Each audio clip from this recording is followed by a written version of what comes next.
Every step I'm taking, every move I make feels lost with no direction. My faith is shaking, but I gotta keep trying. Gotta keep my head held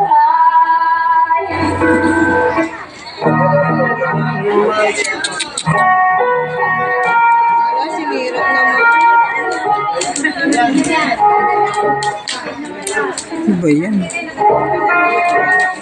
Napasat na kasit na yan. Download daw. Dapat naka-download yan.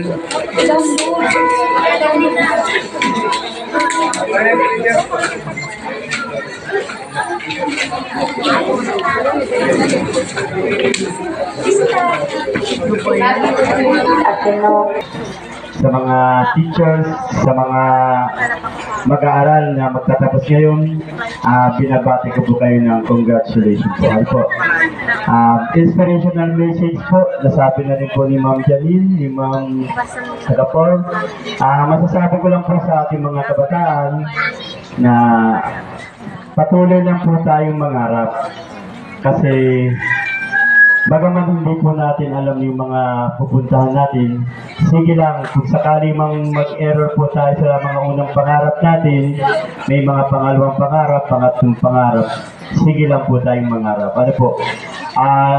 Tulad ng sinabi ni Ma'am Janine, kanina narinig ko po na hindi po siya ng criminology, nakapag-aral, bagaman yun po ang gusto niya.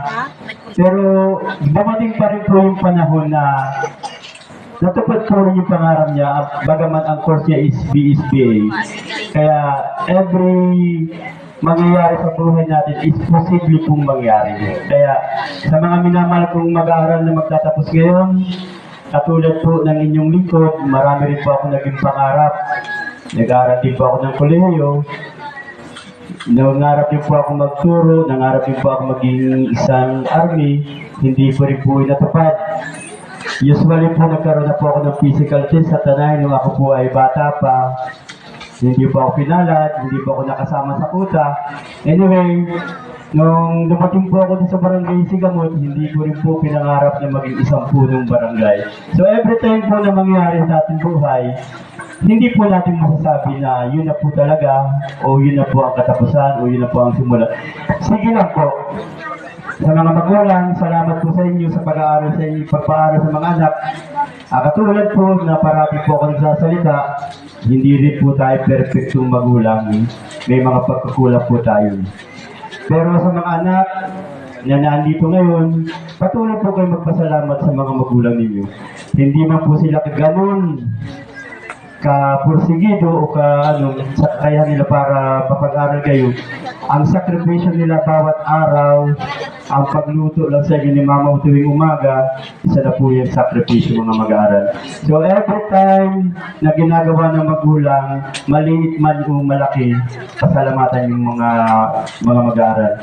So katulad po ng sinasabi ko, at ako isa rin po magulang, talaga po hindi po tayo perfecto. Pero ginagawa ko po ang lahat para sa aking tatlong anak na makapag-aral po sila, makapagpursigi. Marami pong pagsubok na dadaan sa buhay, katulad sabi ni Ma'am Janine, yung mga marites, bayaan niyo po yun.